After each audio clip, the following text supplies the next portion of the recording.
What's going on, comic book familia? My name is Efren, Passpoint One Comics, and I'm with my main man, Peter Triple G Comics. How's it going, Peter? Very well, mate. Very well. Thanks very much for having us back again. Yep. So today we're going to be picking our top 5 indie books. I'm sorry, indie characters, I should say. Indie characters. Our favorites, so to speak. Okay, you ready? Yeah, absolutely. I found this, I don't know what you thought, Efren, but I found this a real hard topic because there was just so many when I started looking at. And I've got my 5, obviously. But there are so many more I could have added. I kept looking, thinking, oh no, I need to throw this one in and that one in. But yeah, great category. If somebody's watching this video and if you don't know what indie books are, basically they're any type of publisher besides Marvel or DC. So, basically. Okay, let's get going.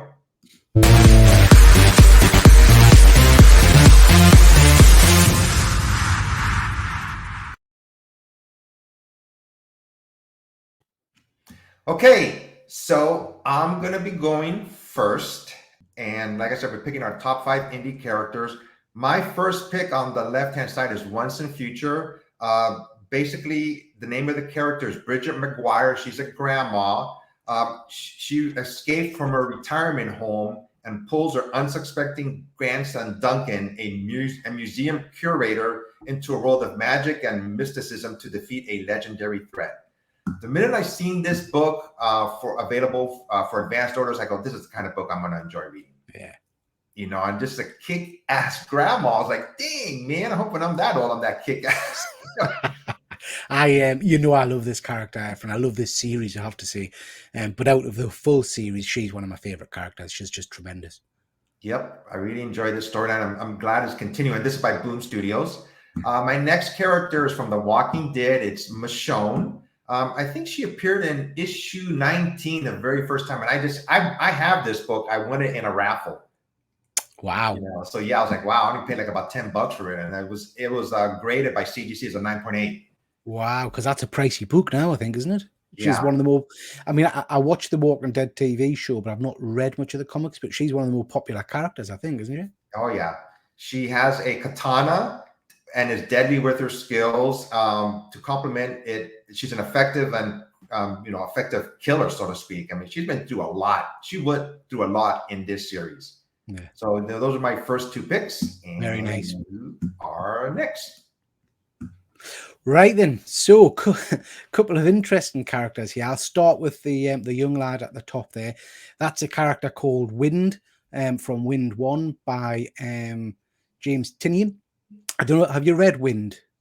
I didn't. I bought the book, but I just never read it. Yeah, so I've picked up the graphic novel, and I've also bought a few of the first issues. I just loved the story. I fell in love with it, but I particularly liked this character. So this is a young lad who lives in a fantasy land, really, where fairies or creatures of magical power have been kind of banished. And if you've got, I think it's called weird blood. If you've got weird blood, which basically means you're a magic user, you're kind of hunted down and abused and all that kind of stuff. So his story is about how he starts to develop and learn his powers, the fact that he's different to everybody else. And also thrown into the mix is he discovers his sexuality. And he's got a bit of an infatuation with another young lad, a gardener. And it's just how can I put it? It's just a really beautifully written story, character development of a young man learning about being different in the world and how that challenges him personally and challenges all the people around him. Really good story. I read the graphic novel, which I think is 3 or 4 issues. I read it back to back straight in one sit, and I just loved it. And I can't wait for the follow on. So that's Wind, just a really nice new character, which I particularly enjoyed. Nice. The next one, Efren, I love it. Do you know what this is? What that is? No idea. I was like, what is that? This is, just a second. So this is a character from one of my favorite books, a book called Chew. I don't know if you've read Chew.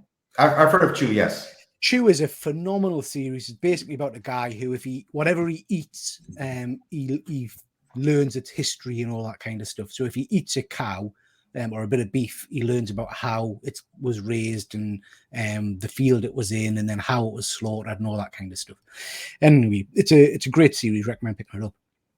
But this character appears in issue 8, I believe, the first appearance. And basically, it's a rooster. And the storyline at that point is that this is the best rooster on the island that's involved in like rooster fights, chicken fights, and things like that. And then as the story develops over the next 30, 40 issues, whatever it may be, every now and then this rooster comes back, and it basically develops into like the ultimate killing machine, and it's working for the government. And kind of there's this great scene where they're storming an island compound and they've got this special weapon in a box, and you don't know what it is, and it's kind of in case of emergency, open the box, and they open the box and it says rooster, which literally runs out and is ripping people's heads off and things like that. It then gets shot to bits and killed, so then it comes back as a cybernetic rooster later on, as you can see there with the eyes and stuff. And then every 5-10 issues, it develops to the point where it's like a bionic robot chicken with a rooster with missiles under its arms and things. And then what I really like is later on, every now and then, the characters in Chew will say, "Where's Poyo?" And you'll get like this movie poster of Poyo versus Godzilla. And it's like a beautiful image of him fighting, or Poyo versus the Lava Men. And it's just amazing. Oh, and he goes halfway through and he gets murdered and sent to hell. And then he kills everybody in hell. So hell kicks him out because he's too much trouble. That's a great character. It's just a crazy, crazy mental character. And I'll not spoil the end of Chew, because it's one of those series that I really like, in that it has a start, middle, and end. So that's the full thing finishes. But Poyo end to the story is beautiful as well. It's nice. Great. So does this, you said it's a chicken, correct? A rooster. A rooster, does he keep his memory when he dies and he comes back, or does he still know who he is? Well, yeah, but he's a rooster, so he doesn't talk. So you don't you don't know. Literally all he does is cluck and pull people's eyes out and things. This is what I love about indie books. We talked about it previously on our other video when we did the review on Buttercup. They can go anywhere with these characters. Oh yeah. I would never see this character on Marvel or DC. No, this is literally a mad character, and it starts off mad in terms of crazy rooster fighting, and then they just keep upping it and upping it and upping it to at the end where it's just absolutely insane. Tremendous. Love them. Yep, great picks. I'm up next. I had to pick Erica Slaughter from Something Is Killing the Children. I knew you were going to pick Erica Slaughter. So the minute that book again was available for advanced orders, I went, this book's going to be hot. I just know it. And but as usual, I don't buy enough of number ones. I should have bought like 10 of them at least, but I bought like 2 or 3. But she's just the leader. Well, she's not the leader. She's a monster hunter who's been trying to do the right thing, regardless of what the leaders of the House of Slaughter want her to do. She basically takes no prisoners, does it her way, and she always has great results. But the leaders of the House of Slaughter, they just want to like rein her in and make her do things her way, but their way. But she just will not do it. Tremendous. I on your recommendation, I read Something Is Killing the Children, the hardback, and I absolutely fell in love with his character straight away. She's just superb. I love it. So my next pick is this book. This came out a couple of years ago, published by Action Lab Comics. I interviewed the writer, David Pepose. It's just called Spencer and Locke. When I started reading this book, and I asked him this question, this reminds me of a grown-up Calvin and Hobbes. Right, yeah. So the main characters it's a psychological thriller book. Basically, the first issue introduces the 2 main characters, but they're like, he's a policeman, he's a detective, and he had this little stuffed animal as a toy when he was a kid, but in his imagination, he's still around and he's helping him solve crimes. Oh, right. So it's not a real creature; it's in his imagination.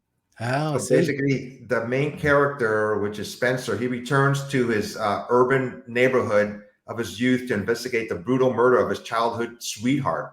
Oh, sounds interesting. And then it's interesting, and they actually have other characters that they use. Like they have a Beetle Bailey character from the army, but it's came out in 2 different volumes, volume 1 and volume 2, and I really enjoyed this series. I kept on going back and reading it again. I go, wait a minute, is this pet animal, is it alive or what?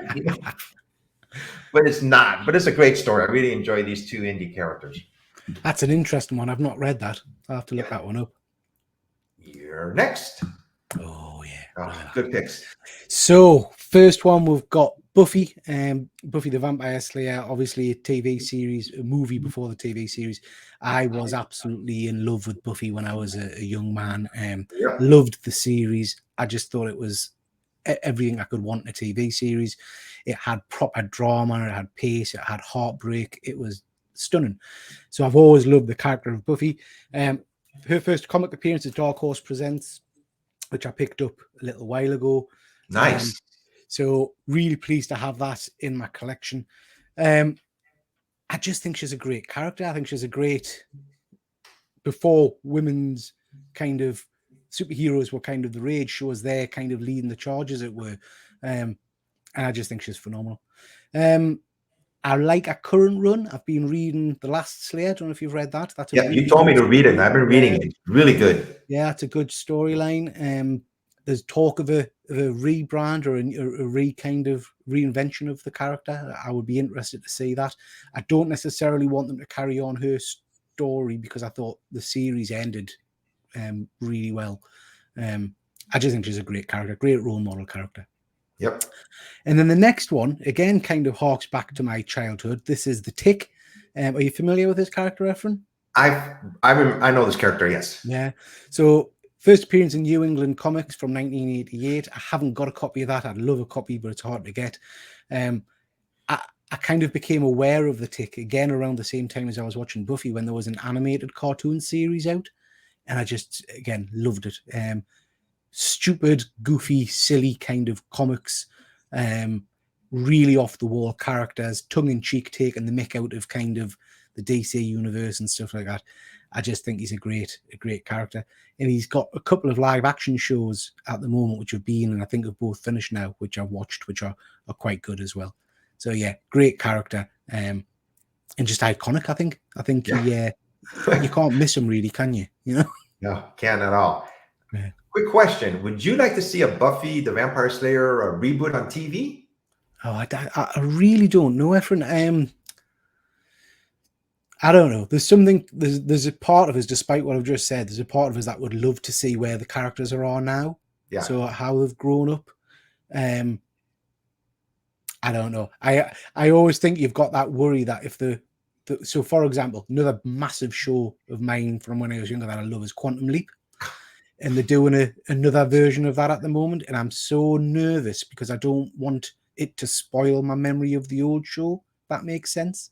Yes. So yeah. You remember how I said in previous videos that we kind of read each other's minds? I was just about to bring up Quantum Leap. Yeah. I'll watch it. If they do another Buffy, I will watch it. No doubt about it. Yeah. Yep. So will I, just to see what it's about. I think if they do it, she should be older, or maybe she has a daughter. Yeah. She could be the Watcher or something. That would be good. Yeah. Good point. All right. And our last top 5 indie characters. Why don't you go first? So, get the book.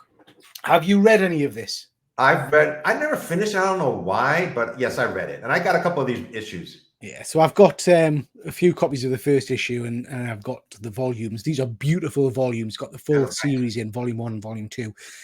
So this is Gertrude or Gertie from I Hate Fairyland. This is a book that my friends over at the Nerd Herd, which is a UK comic channel, got us into. I just think it's great. So this basically, for anyone that hasn't read it, is art and story by Scotty Young. This was the first time I realized that Scotty Young actually did writing. I thought he was purely a cover artist. And it's a story about a little girl who's plucked out of her bed, basically, and sent to fairyland. And she just goes mental and spends years and years wandering around fairyland. Extremely graphic violence, extremely tongue-in-cheek humor, but basically killing everything in sight. And her character is just tremendous. She's just a kind of a spoilt little brat, no holds barred, badass.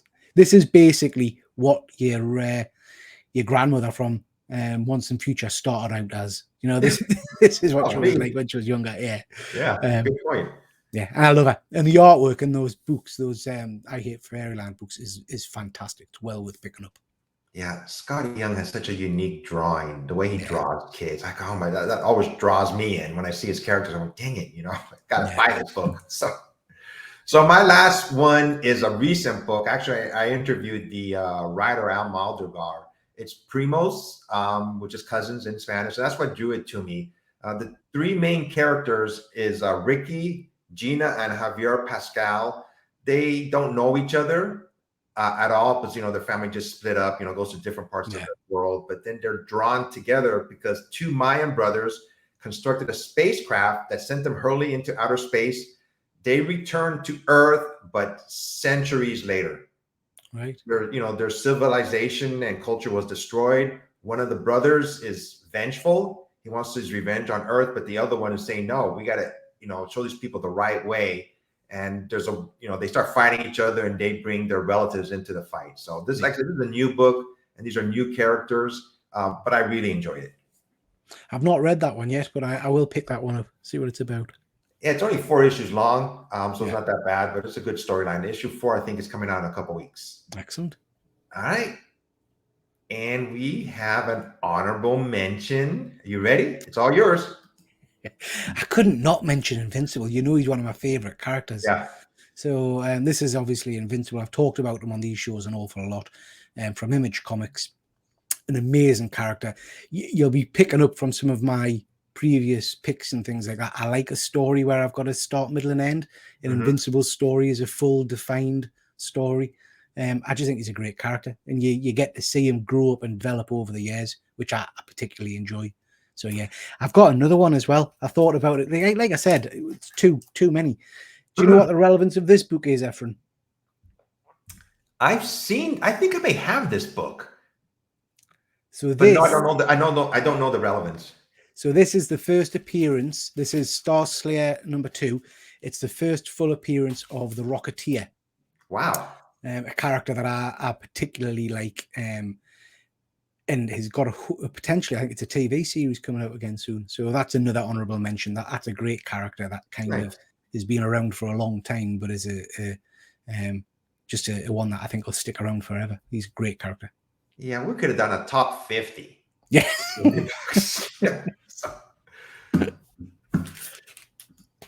Okay, so those were our top 5 indie books. We always pick every month we do a top 5. We've done it like female characters or robots, so to speak, and this was on indie books. If you like this video, leave a comment. If you have a top 5 that you want us to do, we'll do them. Anything else coming up for you soon, Peter? I've got my usual stuff, Efren. I've got around about 3 videos a week coming out at the moment. We've got comic book content and toy content and a few live shows under my belt as well. So lots of activity on my channel. I will put the link to Peter's YouTube and Instagram page in the description if you want to follow him. Check out his latest video.